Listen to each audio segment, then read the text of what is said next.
excitement, which made Mushoku Tensei shine from the pool of isekai shows before it, where there is always that heavy anticipation of what might soon come up with the story next, because Mushoku Tensei built its story on how and where our characters progresses. It's dynamic and makes us feel that we are experiencing the adventure, the drama, and how it let us be immersed with the characters and story as much as the world itself. But looking deeply enough to understand Mushoku Tensei's underlying story, we have to understand the inclusion of the main character himself and how the story revolves around this one character.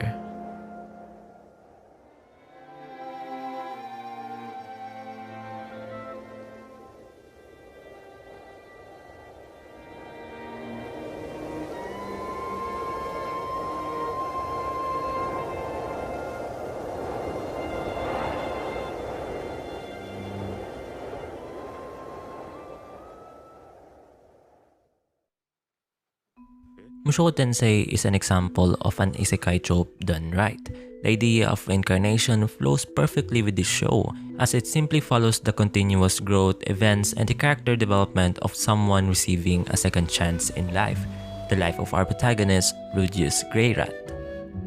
As he got reincarnated in this fantasy world and with the memory of his previous life, meeting people and getting tangled on key events that drive the story progression, we are witnessing a character as he grows and realizes things that he hasn't experienced in his previous life, which made him the perfect protagonist of the story going forward.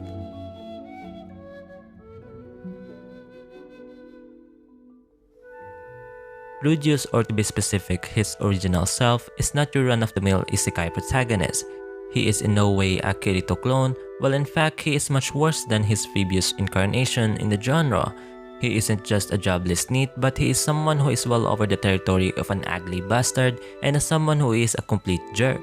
which starts off already with a reputation that doesn't fit him well to be a main character. And I also thought at it at first, thinking that I may not be able to stand such a controversial character in my anime, but for some reason, I actually grew to like him as a protagonist. Well, for once we actually felt closer to a character, not by his action, but we know for a fact that he is a flawed character right at the start. He is pretty much personifying someone in the real world, having been bullied and is suffering from social anxiety, which caused most of his undesirable traits at the start. He carried these flaws and anxiety he already has along with him in this new world and solved it in each step of his way, experiencing new emotions and even regrets, which made this irredeemable character slowly redeem himself in front of us as he developed even further, which made the inclusion of his character in story so meaningful. The show isn't just about adventures or just the perverted thoughts and action of an adult inside the body of a child, but it runs deeply with its character as well. This idea of emotional growth resonates with Mushoku Tensei's character, but it doesn't hide the fact that the show will just neglect the idea that the protagonist has the mind of a 34-year-old virgin otaku. And as much as how controversial he is as a character and with his action, I genuinely felt it's a well-added detail that stayed true to the character of Rudius Greyrat, a 34-year-old NEET in the body of a child.